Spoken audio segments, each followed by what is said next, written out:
सोचिए, अगर दुनिया के सबसे शक्तिशाली लोगों के नाम एक सीक्रेट फाइल में बंद हो और वो फाइल अचानक सबके सामने आ जाए, तो क्या होगा? एक भूचाल आ जाएगा। बिल्कुल। कितने साम्राज्य हिल जाएंगे, है ना? कितने चेहरे बेनकाब हो जाएंगे।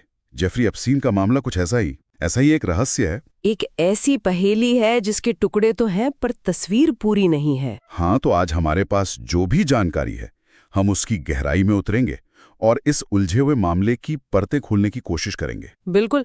और यहाँ हमारा मकसद किसी नतीजे पर पहुंचना नहीं है या किसी को दोषी ठहराना नहीं है। नहीं, बिल्कुल नहीं। बल्कि जो जानकारी हमारे सोर्सेज में दी गई है उसे निष्पक्ष रूप से समझना है। हम देखेंगे कि जेफरी एप्स्टीन आखिर था कौन, उस पर जो आरोप लगे वो इतने संगीन क्यों थे, और ये एप्स्टीन फाइल्स क्या हैं? हाँ, और ये तथाकथित एप्स्टीन फाइल्स आखिर हैं क्या, जिनकी वजह से आज भी दुनिया के ताकतवर गलियारों में एक डर का माहौल है। तो चलिए कहानी की शुरुआत करते हैं। सबसे पहले ये समझना जरूरी है कि जेफरी एप्स्टीन था कौन। जो जानकारी हमारे सामने है उसके मुताबिक वो एक बेहद अमीर अमेरिकी फाइनेंसर था। पैसा बेशुमार था, प्राइवेट आइलैंड, बड़े बड़े घर, निजी हवाई जहाज, सब कुछ। हाँ, लेकिन उसकी असली ताकत उसका पैसा नहीं था, बल्कि उसके कनेक्शंस थे। बिल्कुल सही। यहाँ एक बहुत दिलचस्प बात है, उसकी पहचान सिर्फ उसके पैसे से नहीं थी बल्कि इन्हीं ताकतवर दोस्तों से थी।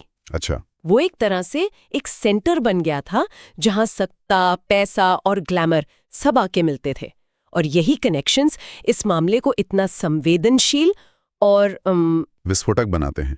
मतलब उसकी असली करेंसी जानकारी थी। वो जानता था कि कौन क्या कर रहा है। शायद दस्तावेजों में जो बात सामने आती है वो ये है कि वो सिर्फ एक अमीर आदमी नहीं था, बल्कि एक ऐसा व्यक्ति था जिसके पास दुनिया के कई राज हो सकते थे। और वो मशहूर लिटिल ब्लैक बुक। हाँ, उसकी लिटिल ब्लैक बुक का जिक्र भी आता है, जो सिर्फ एक कॉन्टैक्ट लिस्ट नहीं थी। कहते हैं कि उसमें नामों के आगे कुछ कोड्स लिखे होते थे। कोड्स? हाँ, जिसने जांचकर्ताओं का ध्यान खींचा था।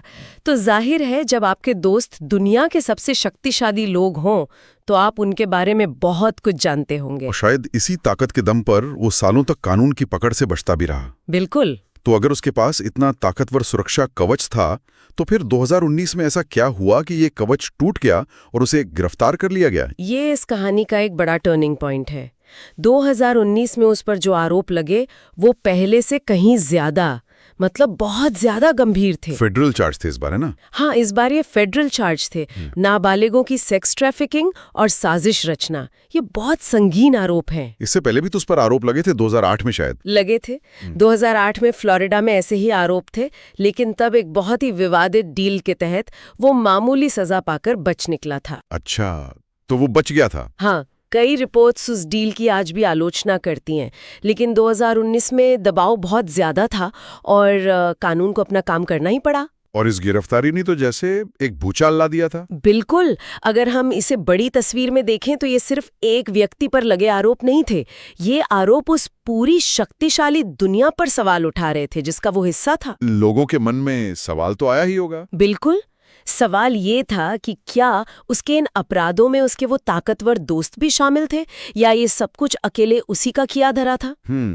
इस गिरफ्तारी ने उस चमक दमक वाली दुनिया के अंधेरे को सबके सामने ला दिया था। दुनिया इंतजार कर रही थी कि अब ट्रायल होगा, गवाहियां होंगी और शायद कई बड़े चेहरे बेनकाब होंगे, लेकिन कहानी ने एक ऐसा मोड़ लिया जिसकी किसी ने कल्पना भी नहीं की। अगस्त 2019 में जेल में ही एप्स्टीन की मौत हो गई।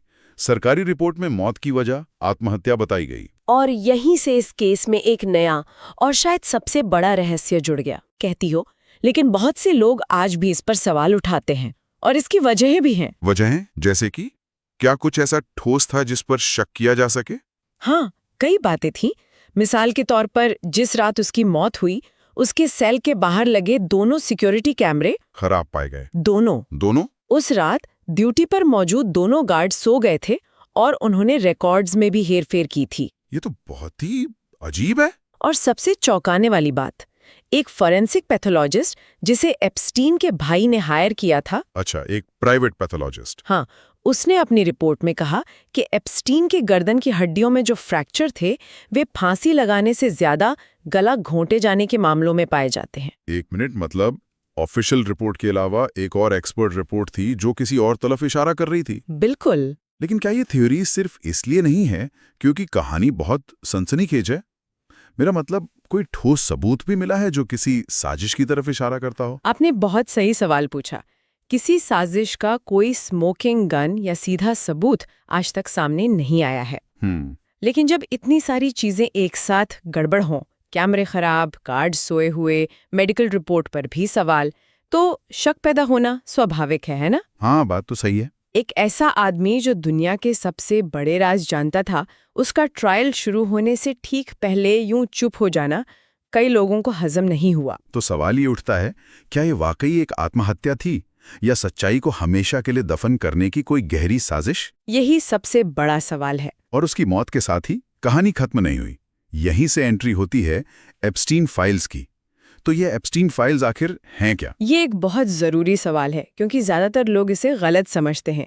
ये फाइल्स कोई एक डायरी या गुप्त दस्तावेज नहीं है जो एप्स्टीन छोड़ गया था। अच्छा, तो फिर ये क्या है?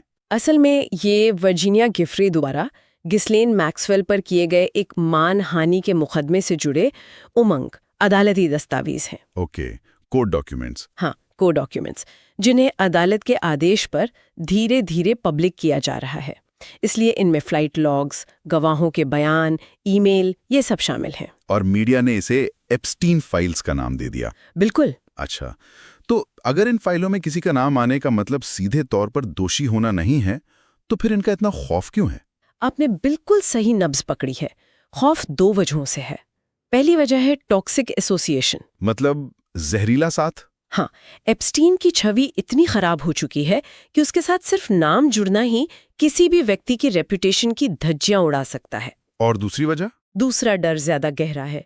डर इस बात का है कि इन दस्तावेजों में मौजूद कोई छोटी सी जानकारी, जैसे किसी फ्लाइट लॉग में किसी का नाम, किसी पीड़िता के बयान को मजबूती दे सकता है या जांचकर्ताओं को कोई नई लीड दे सकता है। क्या इसका कोई उदाहरण है हमारे सोर्स में? हाँ, एक रिपोर्ट में स्टीवन हॉकिंग जैसे वैज्ञानिक का नाम आने का जिक्र है। Steven Hawking? हाँ, अब संदर्भ देखने पर पता चलता है कि एप्स्टीन एक ईमेल में अपने साथियों को निर्देश दे रहा था कि एक आरोप को झूठा साबित करने के लिए हॉकिंग के एक कॉन्फ्रेंस में शामिल होने का जिक्र करो। तो यहाँ हॉकिंग किसी अपराध में शामिल नहीं थे, लेकिन उनका नाम इस्तेमाल किया जा रहा था। बिल्कुल। ये दिखाता है कि ये दस्तावेज कितने जटिल हैं। हर नाम के पीछे एक अलग कहानी और अलग संदर्भ हो सकता है। तो इसका मतलब यह है कि एक मरा हुआ आदमी आज भी दुनिया के सबसे ताकतवर लोगों को डरा रहा है। ये अपने आप में किसी थ्रिलर फिल्म जैसा है। बिल्कुल। तो आज भी हमारे सामने वही सबसे बड़ा सवाल खड़ा है, क्या इस मामले का पूरा सच कभी सामने आएगा? ये इस पूरे मामले का सबसे मुश्किल सवाल है। शायद ये मामला भी इतिहास के उन अनसुलझी रहस्यों में से एक बनकर रह जाएगा, जहां जवाब से ज्यादा सवाल बाकी रह जाते हैं। हाँ, ये मामला हमें दिखाता है कि कैसे पैसा, ताकत और राज मिलकर एक ऐसी पहेली बना सकते हैं जिसे सुलझाना लगभग नामुमकिन लगता है। आज हमने जेफरी एप्स्टीन मामले से जुड़े तथ्यों और रहस्यों की गहराई में उतरने की कोशिश की। एक अमीर फाइनेंसर जिसके दोस्त दुनिया के सबसे शक्तिशाली लोग थे, फिर उस पर लगे ट्रैफिकिंग जैसे बेहद गंभीर आरोप, और इससे पहले कि वो अपना मुंह खोलता, जेल में उसकी रहस्यमयी मौत जिस पर आज भी सवाल कायम है, और अंत में तथाकथित एप्स्टीन फाइल्स का कभी न खत्म होने वाला इंतजार, जिसने आज भी एक खौफ बना रखा है। ये पूरा मामला सिर्फ एक व्यक्ति के अपराधों की कहानी नहीं है, ये उससे कहीं ज्यादा है। ये ताकत के सिस्टम, न्याय व्यवस्था और सच्चाई के मायने पर भी गहरे सवाल खड़े करता है। सही बात है। ये दिखाता है कि कैसे प्रभाव और पैसे का इस्तेमाल करके सच को दबाया जा सकता है।